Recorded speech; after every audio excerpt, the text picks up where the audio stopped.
Joining us now on our phone lines, it is Dave Fleming. Dave Fleming, who just published a book called A Big Mess in Texas, a Miraculous Disastrous 1952 Dallas Texans, and the Craziest Untold Story in NFL History. Do you guys get to write your own subheading there? No, I think they stole that one from a headline that was on ESPN. Okay. Okay, well, Dave, I appreciate you joining us today. I thought this would be a nice bye-week thing. I was telling Dan, we were talking about it before. I had started watching The Kingdom, the Chiefs documentary, and of course I know that the Dallas Texans, that the first iteration of the Chiefs was here.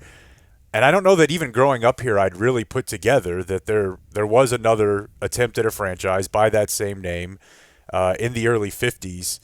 And as it stands, it is the last pro football franchise to fail in America. And so there's a whole lot I'd like to get into there, the contrast with the Cowboys now. But the first question, just why did you decide to write this book? Oh, first of all, nice T-shirt too. How, Hey, how do I yeah, get one of those? I found it online. I love vintage, like defunct NBA, ABA shirts. So I love this logo. I love the color scheme. I can send Yeah, you I this one love. if you want. Oh, for sure, for sure. I'll trade you a book for a T-shirt. That Gotcha. sounds good. Jake is wearing a Um, Dallas Texans T-shirt Indeed. for those just listening. Yeah. so I have diehard Detroit Lions and Cleveland Browns fans in my family, and I think it was 2017 when the Browns followed the Lions and went 0-16, became the second team in NFL history to go 0-16. And I was trying to be a good son, a good nephew, a good cousin, and I was trying to do some research to prove that maybe the Browns and the Lions weren't the worst team ever in NFL history. And that's when I stumbled upon this story that I mean I've covered the NFL for decades, had no idea that this was the original pro team in Dallas, that this was supposed to become America's team. And then, oh my God, as a writer, you start to peel back the layers and you see the characters and the crazy stuff that went on. It was almost too good to be true. So like all good stories, I basically just stumbled upon it. Yeah, that's the way I feel like I stumbled upon reading it because Jake mentioned a book about the Dallas Texans, and I thought, oh, yeah, cool, the team that became the Chiefs. Let's see how they started. But then this book is great. And it taught me a lot of things, like there was a man, is his name George Taliaferro? Yeah, Is that Taliaferro. how to say his name? Nice. That's the, well, who is he? Was he the first black player drafted in the NFL? He was. Yeah. Yeah, he was. I mean, he was. Tony Dungy and other people refer to him as the Jackie Robinson of the NFL. He led Indiana to its first and only undisputed Big Ten championship while simultaneously and single handedly integrating the town of Bloomington. Then he gets drafted by the Bears, somehow ends up with the Texans, and he is one of the Texans. I think he's the Texans' only Pro Bowl player that year. But yeah, he's the only player in history. He really was the first modern day black quarterback, and he's the only player in history to play seven different positions in one game. And that's even not the most remarkable thing about him. It's the fact that he had to play in Dallas in 1952 under the sort of Jim Crow laws of Dallas at the time. And it's chilling what he had to endure to be this team's best player. Yeah, integrating Bloomington seems like it was much easier than integrating Yeah. Dallas. And that's one of the other big threads here. Just Giles Miller, who's actually Rhett Miller. We're friends with Rhett Miller. His grandfather was the guy at the head of this whole thing trying to bring the Texans here. And he seemed like he was kind of on board, at least kind of, for the time, more on board than anyone else with integration. For the race front, yeah. Yeah, like actually black players. There was no black players on like UT until 1969 or 70, something like that. Yes.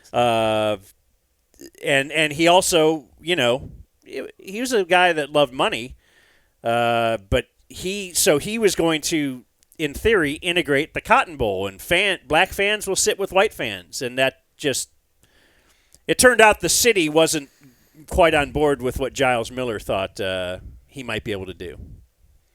Yeah, and that's part of this story. I feel like the NFL has nostalgically whitewashed this story, and maybe that's why this team has disappeared, is people don't want to touch on the race issue. But yeah, I mean, Giles Miller, and that's one of the reasons why people should know this team. I mean, think about that. You're absolutely right. They were 15 years ahead of the Texas Longhorns trying to integrate professional sports in Dallas. And it's really kind of a cool story. Giles Miller was from a very wealthy family and was essentially raised by his black butler. And when it came time to put the first NFL team in Dallas and there were black players already on the roster, Giles Miller said, absolutely, we're going to put the best players on the team regardless of race, religion, or creed. And Dallas really turned its back on him and the team because of that stance. Yeah. So the Cotton Bowl's a huge stadium for the time, for sure. But people weren't really coming to the game. So there's tons of empty seats, but the black fans had to stand behind the end zone in the sun. Even the players' families, like only a couple black players. But even their families had to stay there. Then you had written how the Cotton Bowl would hire black kids to clean the stadium after the game, and then after they're done cleaning, they would accuse them of stealing and then wouldn't pay them. So if you've read the accommodation yeah. or heard us talk about it, the Jim Schutz book,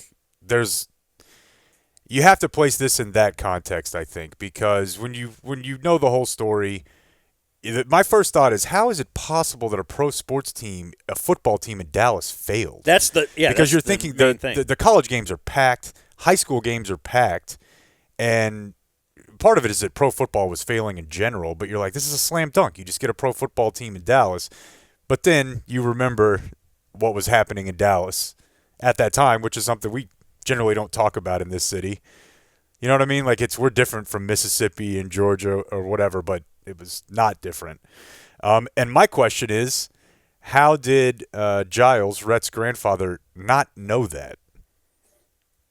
Yeah, and it's almost like you give him credit for being so ahead of his time, but then he was also the son of a super wealthy patriarch in town, and so he was kind of naive about it. And I think he went to the black community and he said, we're going to let you share the Cotton Bowl. And he went to his black players and said, we're going to support you 100%.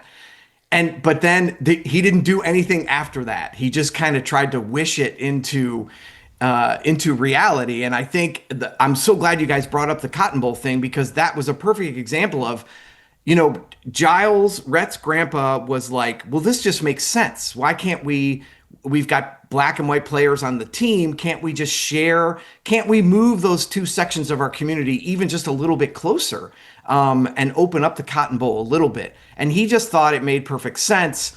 But then the people who ran the Cotton Bowl and the people who ran the State Fair and the people who ran Dallas at the time said, absolutely not. The Cotton Bowl was this monument essentially to Jim Crow South, the Jim Crow Dallas.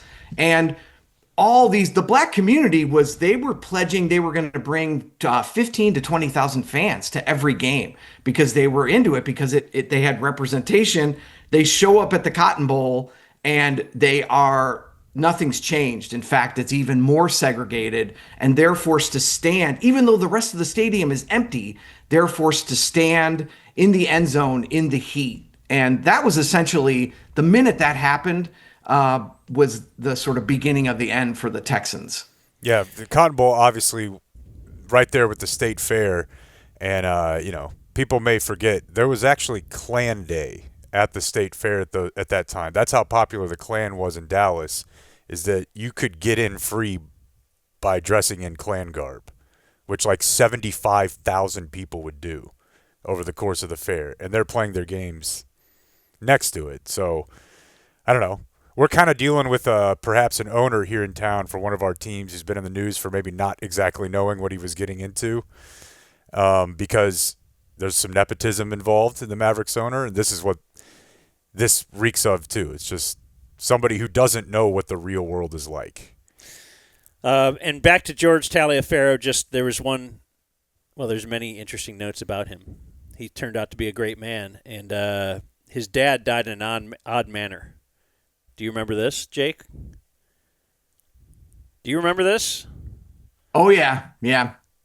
I mean, yeah, after everything else, his dad, was it his dad or his uncle had gotten a shotgun for Christmas and brought his brother over to, or his uncle brought his other uncle over to show him the gun and somehow didn't realize it was loaded and ended up killing George Taliaferro's father. And so, I mean, just think about that. I mean, on top of he's the best player for the Hoosiers.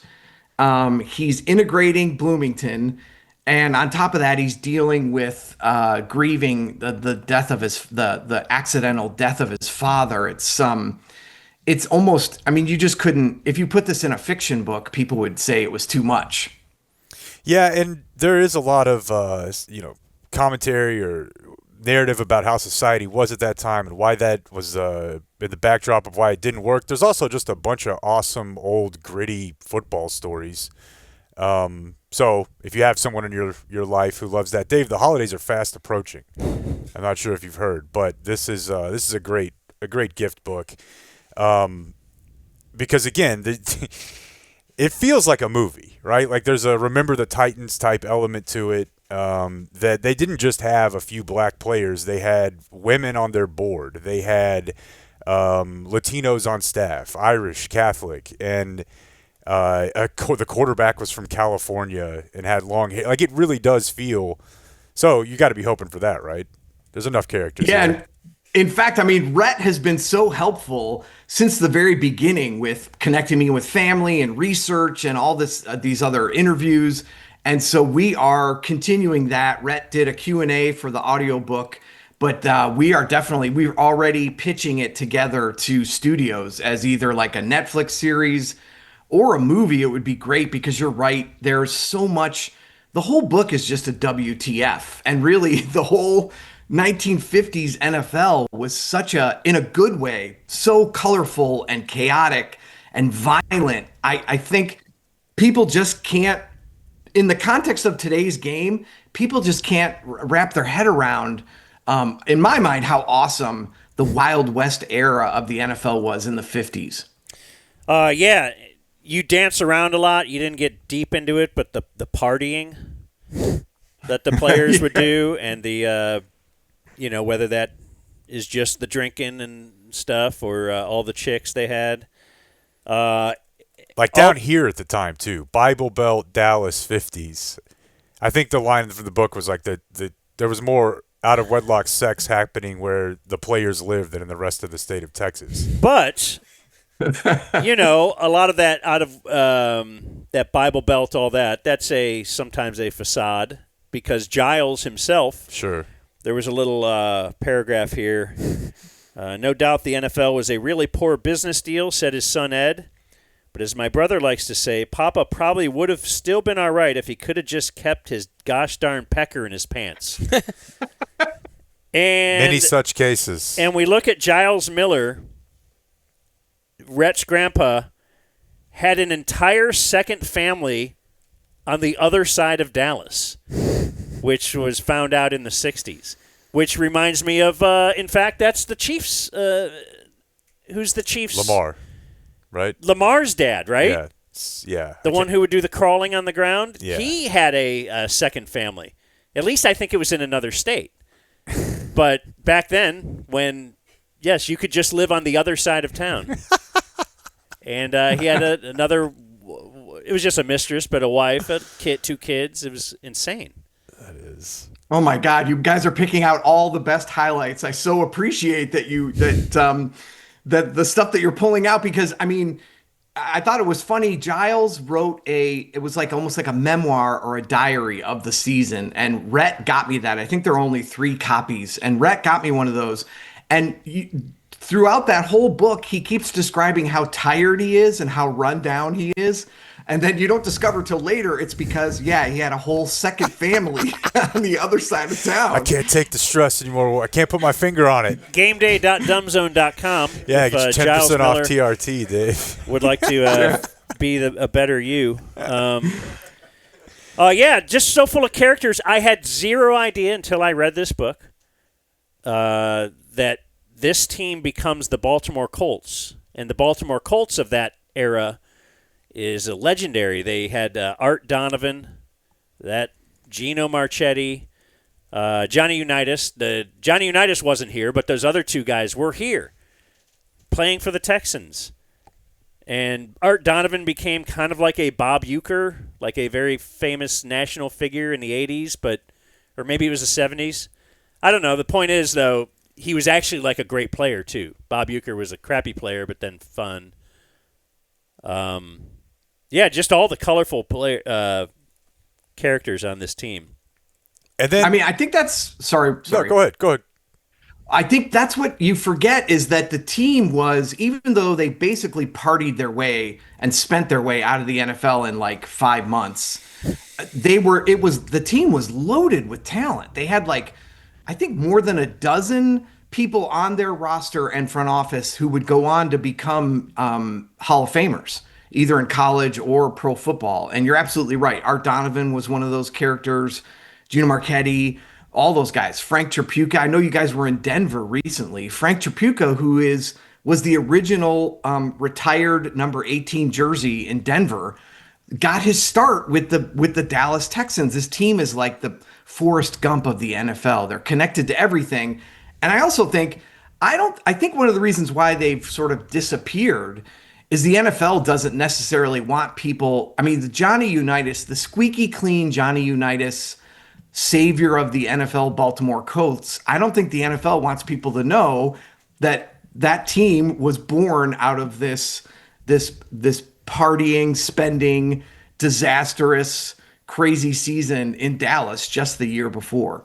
If it were just the partying and spending, you might be able to get away with it. But then when you say, well, why weren't people coming to the games? And it's the Klan. We had to move them because of that. That's a less appealing story. But there's the business, the local businesses wouldn't support him. The local business people would despite the support for college football and high school football. Would not put money into this at all if you were going to integrate it. Right. And, they say follow the money. But I invented that, Dave, I'm not sure if you're familiar at all with the origin of the Dallas Mavericks, with Don Carter, Norm Sanju. But there was a time they were very religious people, and there was a time where they had a vision for an all Christian basketball team that would be outwardly such, and that didn't work out, obviously. But as it pertains to the Texans, they wanted their players, when not on the field, to dress in Western wear, all the time. So when going to games, when appearing in front of the media, they wanted them to have hats, bedazzled shirts, belt buckles. It's just some of the marketing ideas that sports teams had in the 50s. You must have uncovered some good ones with this thing. Oh, my God. And I think they spent half their money on these crazy marketing ideas. One of them was they were going to bring the game ball in every game by helicopter. Hell yeah. and they were also going to they wanted the cheerleaders to bring, every time the ball went out of bounds, they wanted the cheerleaders to bring the ball back into the huddle. And Giles Miller's original design, what's interesting is this team, the Cowboys stole the color palette from the Texans and have never really acknowledged that. But Giles Miller's original design for the pants, for the game day pants uniform, he wanted to have 6-shooters sewn in so it looked like the players were playing with 2 6-shooters on their hips. You guys mentioned Art Donovan. They were like, hey, Art, we're going to try and we want you guys to wear cowboy hats and boots. And, Art Donovan was from the Bronx. He was like, F no, I'm not doing that. And he basically threw all that stuff in the garbage. And that was the end of that scheme. Well, they may have been the worst team ever, but they're not beating the percentage of the Lions and Browns because they did get one win against the mighty Chicago Bears. And, there's another note I wanted to bring up. So in the epilogue, you were writing about different players. Chubby Grigg was a player? Oh, God. Chubby Grigg. My God, yeah. Okay, so let me read this. But this is a little comment on our justice system as well. So Chubby Grigg is a player. White, though, right? He's a white player. Yeah. In 1977, so well after he's well retired, walked into his 20-year-old son room in a tiny town in northeast Texas. His son had been expelled from high school because of long hair. He had been using Valium and marijuana. And Chubby Grigg was at the end of his rope as to how to deal with this kid. He walked into his son's room, folded his child's arms across his chest, and shot him in the temple because he decided he's beyond, I can't fix this kid. As you wrote, he might have forgotten his own youthful indiscretions, Chubby Grigg. So he was helping him get sober and stay out of trouble. Nothing was sticking. He was 20 years old, so he said, you know what, I better just kill him. So now they have a one-day murder trial. The jury is deadlocked. So Chubby pleads guilty to voluntary manslaughter and took a 5-year probation sentence. So for deciding that rehab isn't working, nothing is working with this kid, he won't listen. Putting a human down. I will shoot him in the head. He ended up with 5 years probation. As long as you can hold off on shooting any other kids in the head, you're going to stay out of jail. We're going to check on you, though. And he wasn't. The quote there is great, too. This is in 1977. Outside the courtroom, he said, I'll tell you, this whole world sure is different than it was. Like, you can't even get away with killing your son. Well, he did get away with it. Like, that's the sort of thing somebody says in 1877. Is he upset that he got 5 years probation? Yes, that's what I'm saying. That's what I'm saying. Unbelievable. He's like, this is insane. Yeah. You guys forget, too, I think the crazier part of that story was the biggest partier on the Texans was Chubby Grigg. I didn't know what grasshoppers were, and I got a problem. Yeah, I mean, so Chubby Grigg loved grasshoppers, cream to mint and like cream to, it sounds awful, like cream to cocoa. And he would buy 17 shots of grasshoppers and line them up on the bar. And then he would pick a teammate, and he was so crazy, people were afraid to say no to him. He would pick a teammate, and then that teammate would have to race him toward the middle. And whoever got to the 9th grasshopper shot would win. And Chubby did this when the team got moved to Hershey, PA. He did that, barfs everywhere, passes out, and they have to put him on a kid's sled and drag him through the snow through downtown Hershey to get him back to the team hotel. And then that's the same guy who's like, my son's out of control. I need to execute him because I have no other choice. His long hair is out of control. It's like, we already talked about this. There's like 50 examples in this book where you're like, I can't believe this is actually true. Well, thank you for joining us today, Dave. This is an excellent read. It is a big mess in Texas. We always like to ask people, how should we buy it? How do they rip you off the least? Yeah, just go. I mean, it's available anywhere: audiobooks, ebooks, Amazon, Barnes and Noble. Did you say Rhett did the audiobook? Rhett read it? He did. We tried to get that done. We couldn't, but Rhett and I did there's like an extra half an hour Q&A between Rhett and I. That's a bonus content for the audiobook. Sweet. That's a cool idea. Yeah. Is listening to an audiobook reading a book? No. Thank you. Wind in his sails. Yep. Thank you. Now, Dave, I have a good friend. He's blind. And that's kind of the only way he consumes your fine work. So would you tell him? Get a Braille book. Oh man. No, I would thank him for listening to my book. Oh, okay. Still, But he did not but- read it. No, but boy, that's a really extreme example, but I got to stick to my guns on this one. Thank I you. respect that, Dave. Thank you, sir. Go pick it up. Great read. Give it as a gift. Good times. We'll see you, Dave. Thanks, guys. There you go. Now you guys, Dan's the jerk. He won't say, look, that's an actual author. It's true. He writes words. You got me.